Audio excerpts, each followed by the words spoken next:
Good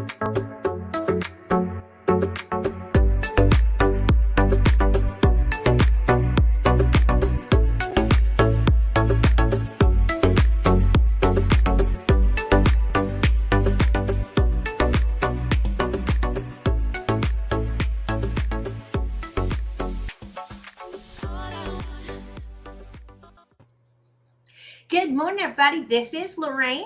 And this is Jennifer. And big surprise, people, Google has changed the rules again.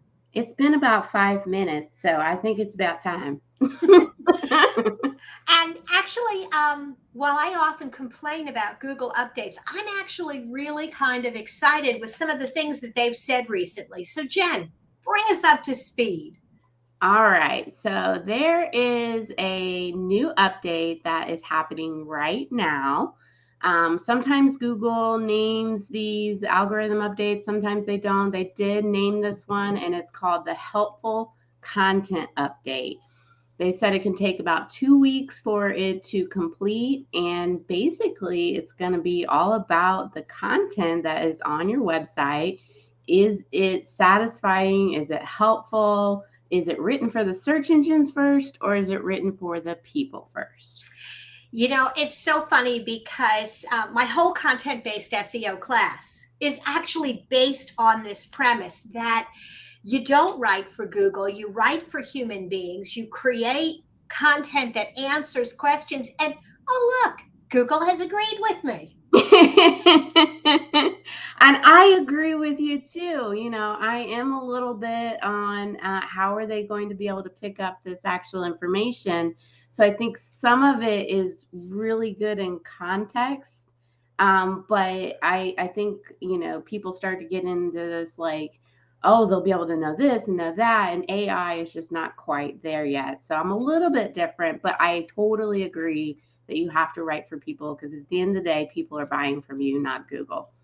You know, somebody explained to me that it's not that Google reads and understands. It is, at the end of the day, it's an algorithm. It's looking for patterns. Right. And one of the patterns that the way I understand this, that they're going to look for is original content. So if you're using third-party content, and I'm speaking now to all the contractors in the audience, if you're buying content from your manufacturer and they're putting the same information on your website and 10 other websites, not only is that piece of content going to be flagged, what Google is saying is they're going to flag all of your content.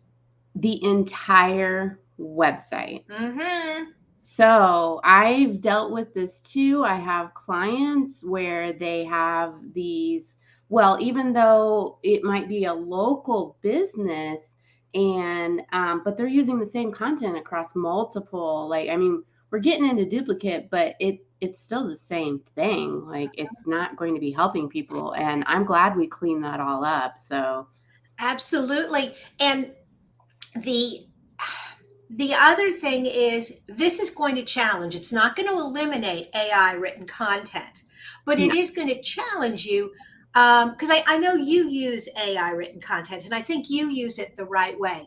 When you get an article drafted by AI, what do you do to it before you publish? So first of all, I never have the entire thing written by AI. It is meant to be a creative tool for me to think of things in different ways. So sometimes I don't even take what is on there. I just manipulate it a little bit and, oh, I didn't think about doing it that way, or I could say it this way. So it's more of a crux, but I've seen like these, build a book in 7 days using AI. And I'm just like, man, like this is not good, people. No. And so, you know, what you're doing, and I've done this, I used to call it rinse and repeat, where, you know, in my business, a lot of things don't change, but I can't publish the same blog post over and over again.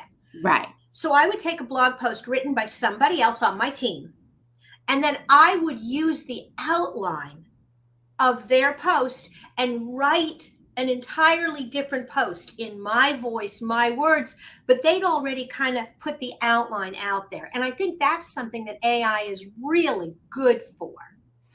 You're hitting on a subject that it's very hard to be completely original. And so a subject is probably already written about on the internet. How can you write it better? So don't put too much pressure on yourself. If I have to come up with this like completely original idea, you just need to write it better than what everybody else is. Explain it more, be helpful, demonstrate that you do have expertise and that you do have a depth of knowledge. That and we used to call this content only you could write. And what that really means is taking a topic and sharing examples from your world. So if you're talking about doing a particular project, include a quote from a customer, include a little bit about what you did specifically for that customer. Yep. Some of my best content is when I write about where my inspiration comes from. So, for example, I did a whiskey tasting in Scotland. Fun. And I was inspired, not just because I was drinking the whiskey, but I was inspired by the experience to talk about tasting the difference and creating some difference in your business. And I wrote a blog post that started with the story of the whiskey tasting. Yeah. Even though what followed was fairly typical advice, you might find it in any number of posts, my perspective was only something I could write.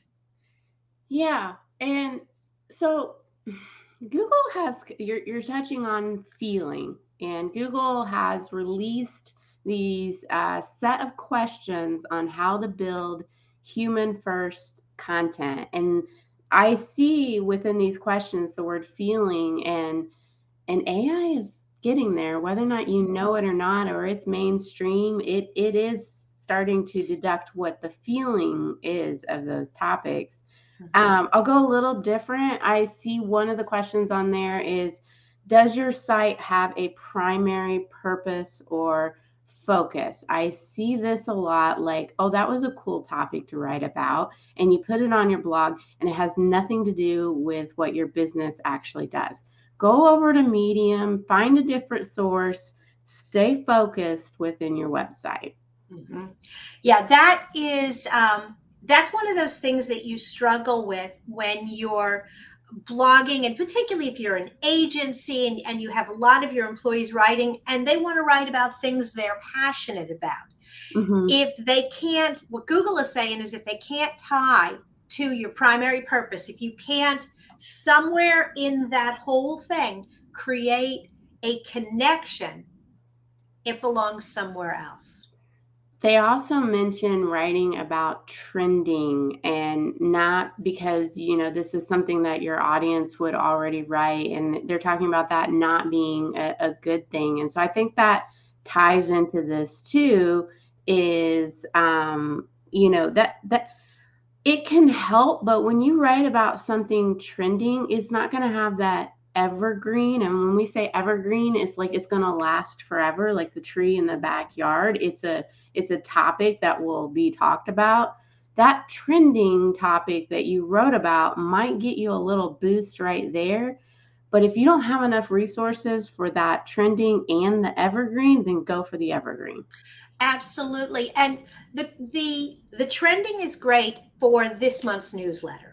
The trending is great for today's social media post.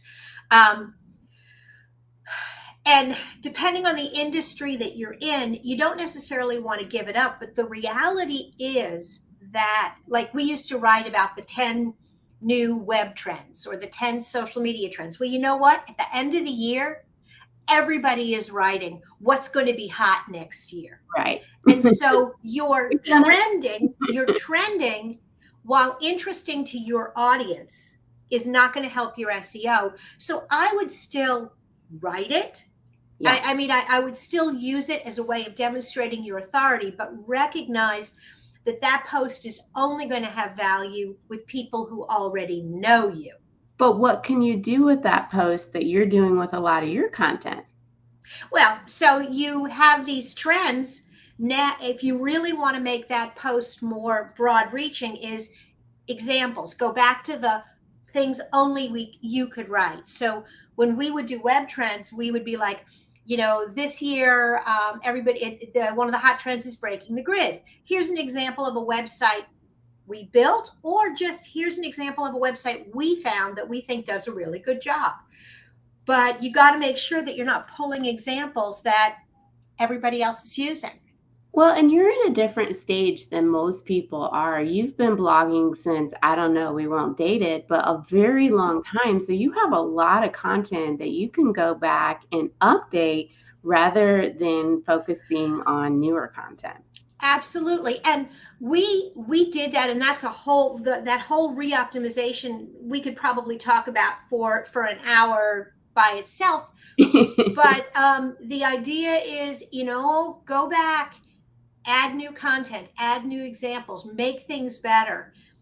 At the end of the day, what Google is saying with this update is get your act together, create good content that answers questions your customers are looking for, and do it in a way that they're not going to find on every other site. I don't know, differentiate yourself, kind of like how you run your business. Wait, is that what you do in business, Lorraine? I didn't know. Like, that's a new concept. Absolutely. I have one more I gotta throw out. I know we're getting like at our time, but does your content, this addresses to me the clickbaity content that we're seeing. Does your content promise to answer a question that actually has no answer? So are you suggesting something and then you're not really actually giving the confirmation of that information? So the clickbaity headlines and things like that, I don't know. I think you're actually going to get penalized more for that. But I think part of it is people who take that strategy aren't thinking through.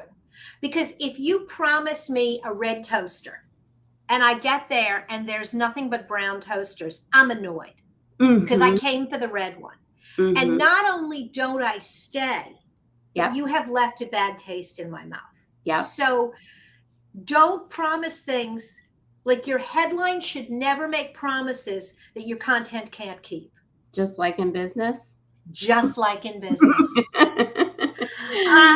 Well, guys, we could go on forever, but this is a place where I think we're going to stop. We'd love to talk more. There are courses in the digital toolbox that can help with this. Courses that are directly related to writing content and what you need to write and how to write. And Lorraine is very intelligent on all this stuff. So you should go over to the digitaltoolbox.club and get some content ideas and how to get started on this. And quite honestly, if you're sitting there going, yeah, no, I don't want to do this. I'm at a place in my business where this is something I can outsource because I want to focus more on the service delivery part of my business. Oh, there we go. No. You definitely want to talk to Jen about the things her team at Elevated Marketing Solutions can do. All right. Take care. We'll see you next time.